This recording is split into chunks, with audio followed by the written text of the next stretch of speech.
믿음과 의심이라는 제목으로 말씀을 전합니다. 신앙의 여정에서 때로는 믿음을, 때로는 의심을 경험합니다.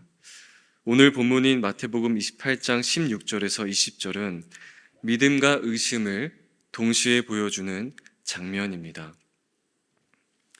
11제자가 갈릴리에서 예수님을 배웁지만 경배하는 동시에 의심하는 사람들도 있었습니다. 예수님은 제자들의 마음을 다 아시지만 나와 말씀하시면서 하늘과 땅의 모든 권세를 내게 주셨으니 너희는 가서 모든 민족을 제자로 삼아 아버지와 아들과 성령의 이름으로 세례를 베풀고 내가 너희에게 분부한 모든 것을 가르쳐 지키게 하라. 볼지어다 내가 세상 끝날까지 너희와 항상 함께 있으리라 말씀하셨습니다. 여러분들은 이 말씀이 믿음으로 받아들여집니까? 아니면 조금의 의심과 함께 받아들여지기도 하십니까? 혹시 우리 마음에 의심이 있어서 불편한 마음이 있지는 않으십니까? 사람은 어쩌면 참 복잡한 존재입니다. 예수님과 깊은 교제를 나눈 제자였던 베드로는 예수님과의 마지막 만찬에서 근심이 쌓이는 말을 들었습니다. 보통 베드로의 성질을 성급하고 다혈질의 성격을 가지고 있다고 그의 행동에서 사람들이 찾아볼 수 있다라고 언급합니다. 베드로는 이때에도 성급하고 다혈질적인 모습을 유사하게 나타냅니다. 마태복음 26장에서 예수님이 제자들과 식사를 하시던 때에 예수님께서 너희 중에 한 사람이 나를 팔리라 라고 언급하셨습니다. 우리 함께 마태복음 26장 21절을 함께 찾고 읽도록 하겠습니다. 시작. 그들이 먹을 때에 이르시되 내가 진실로 너희에게 이르노니 너희 중에 한 사람이 나를 팔리라 하시니. 모두들 근심하면서 각각 여쭈면서 혹시 나는 아니지요? 라고 예수님께 묻는 제자들의 모습이 또한 나타납니다. 그들이 이렇게 각각 여쭈면서 나는 아니지요 라고 말할 때 베드로는 호언장담하면서 마태복음 26장 33절에서 이렇게 말합니다. 함께 찾고 읽도록 하겠습니다. 시작. 베드로가 대답하여 이르되 모두 주를 버릴지라도 나는 결코 버리지 않겠나이다. 이렇게 예수님을 따르는 충성된 모습을 보이지만 예수님은 바로 다음 절에서 내가 진실로 내게 이르노니 오늘 밤 닭 울기 전에 네가 3번 나를 부인하리라 말씀하셨습니다. 여기서 베드로는 또 지지 않습니다. 예수님이 그렇게 말씀하시지만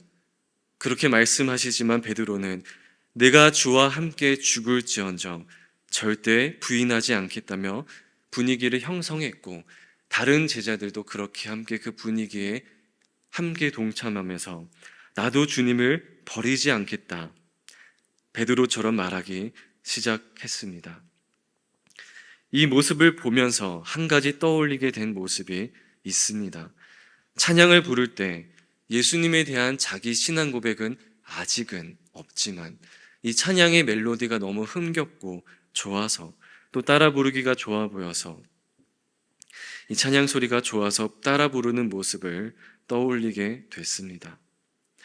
청년 때 교회 수련회를 갔는데 모두가 다 은혜 받고 모두가 다 울고 함께 기뻐 뛰면서 찬양하는 그 모습이 참 아름다웠습니다. 그 모습들은 분명 하나님을 향한 찬양이었고 고백이었을 겁니다. 마찬가지로 베드로도 주님을 사랑했고 찬양했던 그 순간들이 분명 있었습니다. 그러나 호언장담하며 예수님을 따르겠다는 베드로는 마태복음 26장 75절에서 통곡하게 됩니다. 우리 마태복음 26장 74절과 75절을 말씀을 함께 읽도록 하겠습니다. 시작. 그가 저주하며 맹세하여 이르되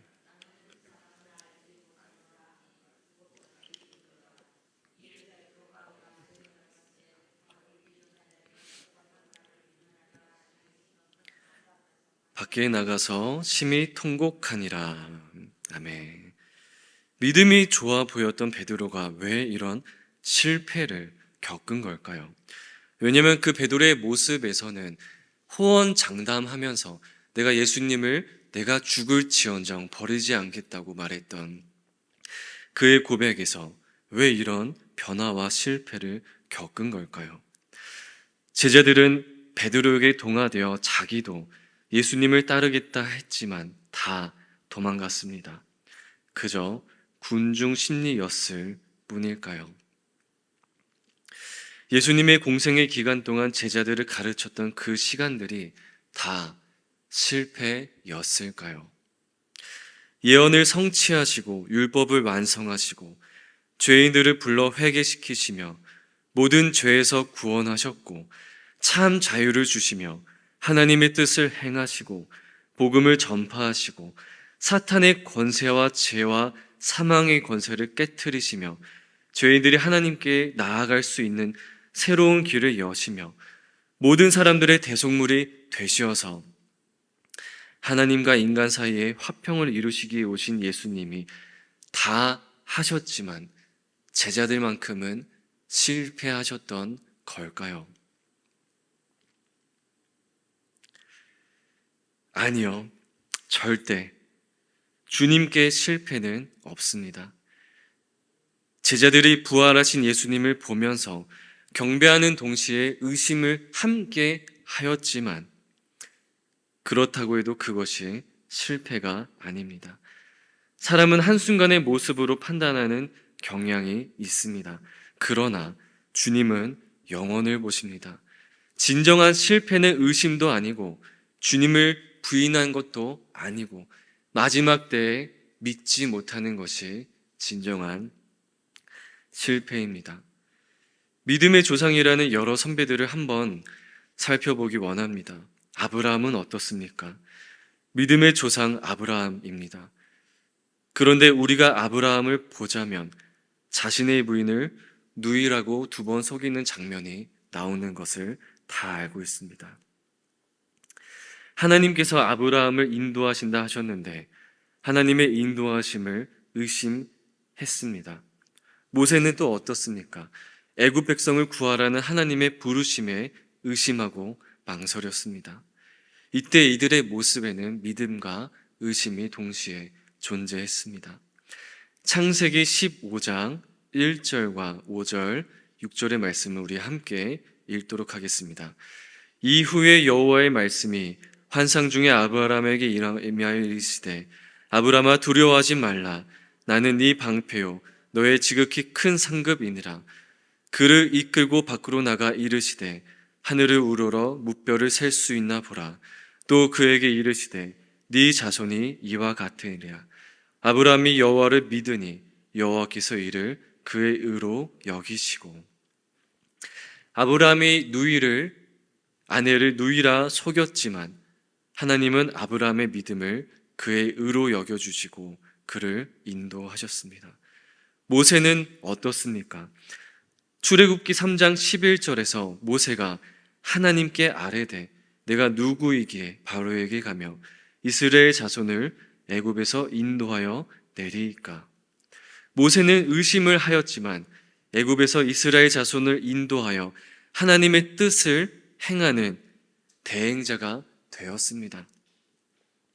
하나님의 인도하시는 여정 가운데 우리의 의심은 믿음의 또 다른 증거입니다. 우리가 의심한다 한들 하나님의 우리를 인도하시는 여정은 각각 인도하시는 그 모든 길들은 다 다를 겁니다. 이 사람은 저렇게 인도하시고 저 사람은 저렇게 사용하시고 그 사람은 또 그렇게 사용하시기에 하나님만이 그를 향한 그 뜻을 온전히 아시기에 우리는 그저 기도하고 지켜보고 함께 하나님께 인도하는 그 여정 가운데 함께 동참하는 그런 사람인 줄 압니다. 그 현장에서 우리의 신앙은 깊어지고 하나님을 진정으로 고백하는 백성으로 세워지게 됩니다. 하나님을 이제 믿은 그 사람이 어떻게 하나님을 진정으로 고백하는 백성으로 세워질 수 있겠습니까? 하나님은 절대 옹졸하신 분이 아닙니다. 우리가 의심한다고 하나님의 뜻대로 살지 못한 것 같아 걱정할 때 곧바로 벌을 주거나 무서운 표정으로 노려보거나 하는 옹졸한 분이 아닙니다. 베드로가 그렇게 주님을 따르겠다고 했지만 실상 배교의 현장에서 눈물 흘릴 때 눈물로 회개한 건 아닙니까? 정말 문제는 누군가를 판단하는 모습이고 그 판단이 곧 나를 판단하실 심판자이신 예수님의 모습이 될지 모르고 있다는 겁니다. 우리는 하나님의 인도하심 가운데 있습니다. 의심은 단순한 실패가 아니라 인도하심의 과정인 것을 기억해야 합니다. 베드로가 의심의 현장과 배교의 현장에서 눈물로 회개할 때, 눈물 지을 때, 베드로처럼 호언장담했던 제자들이 도망가서 모두가 다 낙심한 모습으로 있었을 때 예수님은 옹졸하게 그들을 내쳐버리지 않으셨습니다. 인류의 구원자이신 예수님은 그들을 찾아가셨고 특히 베드로가 못다한 말을 할 수 있도록 베드로와의 대화로 베드로를 다시 만나십니다. 우리 요한복음 21장 15절부터 17절까지 함께 읽고 마지막으로 마태복음 28장 19절, 20절 총 5절을 함께 읽도록 하겠습니다. 시작. 그들이 조반 먹은 후에 예수께서 시몬 베드로에게 이르시되 시몬아 네가 이 사람들보다 나를 더 사랑하느냐 하시니 이르되 주님 그러하나이다. 내가 주님을 사랑하는 줄 주님께서 아시나이다. 이르시되 내 어린 양을 먹이라 하시고 또 두 번째 이르시되 요한의 아들 시몬아 네가 나를 사랑하느냐 하시니 내가 주님을 사랑하는 줄 주님께서 아시나이다. 이르시되 내 양을 치라 하시고 세 번째 이르시되 요한의 아들 시몬아 네가 나를 사랑하느냐 하시니 주께서 세 번째 네가 나를 사랑하느냐 하심으로 베드로가 근심하여 이르되 주님 모든 것을 아시오매 내가 주님을 사랑하는 줄 주님께서 아시나이다. 예수께서 이르시되 내 양을 먹이라. 그러므로 너희는 가서 모든 민족을 제자로 삼아 아버지와 아들과 성령의 이름으로 세례를 베풀고 내가 너희에게 분부한 모든 것을 가르쳐 지키게 하라. 볼지어다 내가 세상 끝날까지 너희와 항상 함께 있으리라 하시니라. 아멘. 여기서 예수님의 의도가 무엇이겠습니까? 베드로가 그렇게 호언장담하며 마치 내 옆에 끝까지 있을 것 같이 그렇게 어떠한 말이든 어떠한 행동이든 다 했던 그 베드로가 자신을 배신하고 배교하고 떠났을 때 사람은 어떻게 그를 대하겠습니까? 사람과 예수님의 그 차이가 무엇이겠습니까? 사실 예수님이 말씀하시기로는 예수님과 사람의 차이는 없다 말씀하십니다. 예수님이 하신 그 큰 일들을 하나님의 그 백성들도 그보다 더 큰 일들을 하실 수 있다 말씀하셨습니다. 예수님이 하셨던 그 모든 일들도 나도 할 수 있다 말씀하셨습니다. 그랬던 예수님의 그 의도가 무엇이겠습니까? 베드로를 다시 찾아온 그 마음은 결국에 사랑이셨습니다. 사랑하셔서 이곳에 오셨고 사랑하셔서 구원하셨고 사랑하셔서 제자들을 보내셨고 그리고 서로 사랑하게 하셨습니다. 그렇게 세상 끝날까지 함께 있으리라 말씀하셨습니다. 주님과의 동행함으로 얻는 모든 경험이 결코 실패가 아니라 주님을 만나는 길의 여정입니다. 베드로가 만났던 예수님의 그 모든 시간들 속에 그 마지막에 마치 내 인생 가운데 실패로 여겨졌던 예수님과의 만남에서 끝났던 그 순간은 베드로에게는 당장은 실패였을지 모르지만 예수님의 말씀 가운데서는 그것은 실패가 아니라 하나님께 인도되어지는 하나의 여정입니다. 하나님과의 인격적인 교제를 통해 더욱더 하나님의 백성으로 세워져 가는 인생이었습니다. 하지만 그것을 우리는 망각할 수도 있습니다. 예수님의 눈으로 보는 것이 아니라 사람의 눈으로 보기 때문에 누군가의 모습에서 저 타락한 모습과 실패한 모습과 넘어진 모습과 어떠한 여러 가지 모습에서 저 모습을 보면서 나의 눈으로 제한하는 경우도 있습니다. 그래서 세상에는 그러한 이야기들이 존재합니다. 내가 읽은 그 책의 내용만큼 누군가를 판단할 수 있고 내가 경험했던 그 경험만큼 더 앞으로 나아갈 수 있다는 말들이 있는 것처럼 우리가 경험한 것들은 다 우리의 미래가 될 것이고 우리가 경험하고 배웠던 것들이 우리의 행동이 될 겁니다. 그러기에 예수님께서 우리에게 말씀하셨고 가르치셨던 그 내용들이 바로 사랑입니다. 다른 것도 아니고 사랑입니다. 누군가는 보기에 이 사랑이 굉장히 쉬워 보입니다. 마치 베드로와 제자들이 예수님을 향해 호언장담했던 것처럼 나는 당신을 절대 떠나지 않을 겁니다. 무슨 일이 있더라도 당신을 배반하지 않을 것이고 어떠한 일이 있더라도 내 모든 것을 다해 당신을 사랑할 것이고 그렇게 호언장담했던 그 말이 바로 사랑이었습니다. 그렇게 쉬워 보였던 그 사랑이 가장 어려웠던 것으로 베드로와 제자들의 삶에서 나타났습니다. 그래서 예수님께서 공생의 기간 동안 제자들과 함께 다니며 보여주셨던 그 모습은 누군가를 착취하고 유린하며 억압하는 모습이 아니라 섬기고 사랑하고 가장 좁고 어려운 길을 제자들에게 가르치셨고 보여주셨습니다.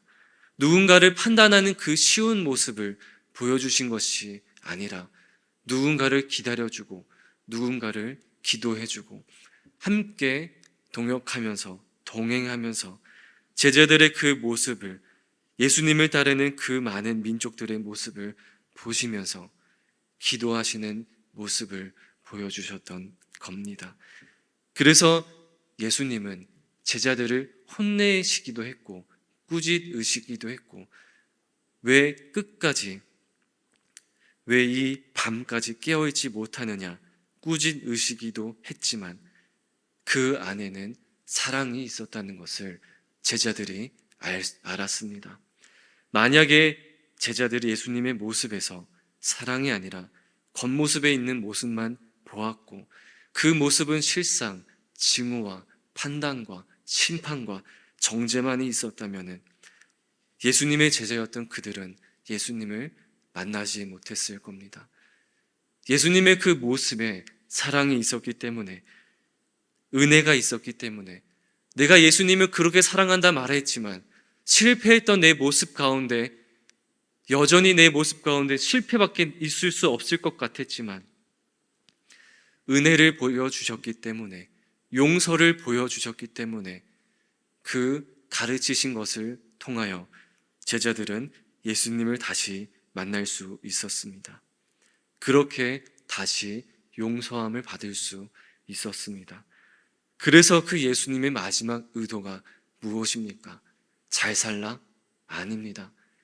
무엇을 하라? 어떤 것을 하라? 다른 것도 아니라 땅 끝까지 가서 내가 가르치고 살아왔던 그 모든 것을 가르치라 말씀하셨습니다. 주님과의 동행함으로 얻었던 그 모든 것들을 바로 선생이셨던 스승이셨던 아버지셨던 주 예수 그리스도셨던 예수님의 그 모습을 보고 배웠던 것들을 가르치라 하셨던 겁니다. 그래서 이것이 중요합니다.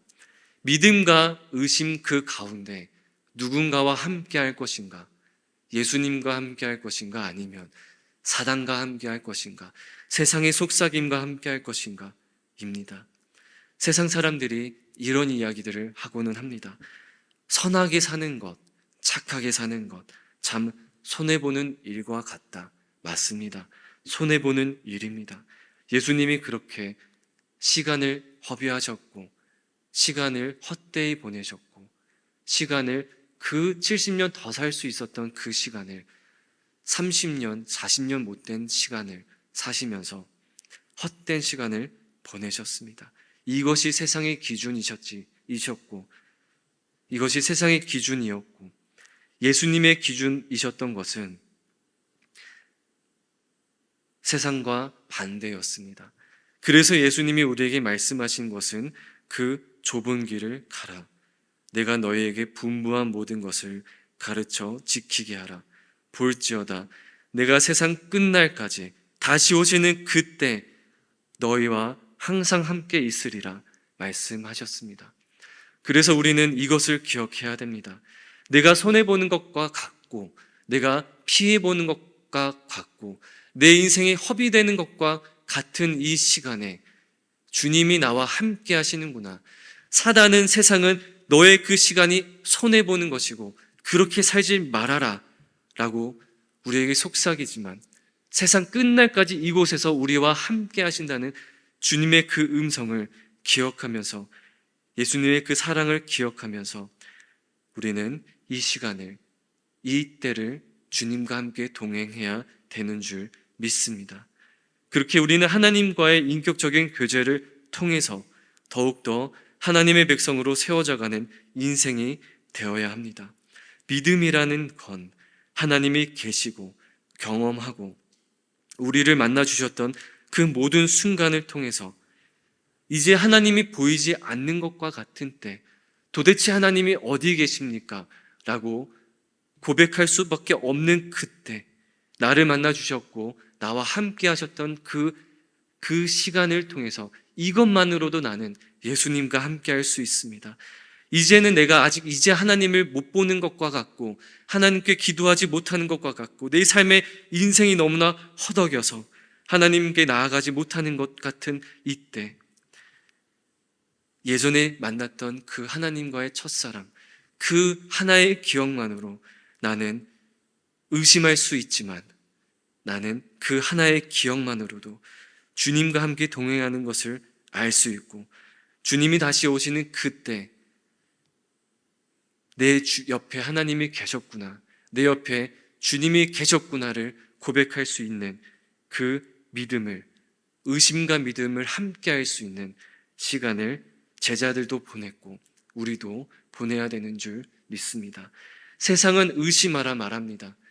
주님 앞에서 의심하는 것이 아니라 세상 앞에서 의심하라 말하지만 우리는 주님 앞에서 의심하고 마치 도마와 같이 옆구리에 손을 넣고 손에 손을 넣는 그 의심 가운데 주님 앞에서 믿음이 다시 세워지는 저와 여러분이 돼야 되는 줄 믿습니다. 그렇게 의심과 믿음 모든 여정 가운데 결국에 주님이 다시 오시는 그날에 우리의 이름을 다 기억하여 주시고 우리 가정의 이름을 다 기억하여 주시고 우리가 사랑했고 기도했던 그 모든 사람들의 이름을 다 기억해 주시는 저와 여러분 다 되는 줄 믿습니다. 기도하겠습니다. 하나님 아버지, 우리가 주님 앞에서 의심하였고 주님 앞에서 믿음을 지켰고 그 모든 순간에 주님과 함께 동행한다고 믿음의 선포를 할 수 있는 그러한 기회를 허락하여 주옵소서. 우리가 의심할 때도 주님 앞에서 의심하게 하시고 우리가 믿을 때도 주님 앞에서 믿어서 주님이 가르쳐 주신 그 사랑을 가지고 세상에 나아가는 인생 되게 하여 주시옵소서.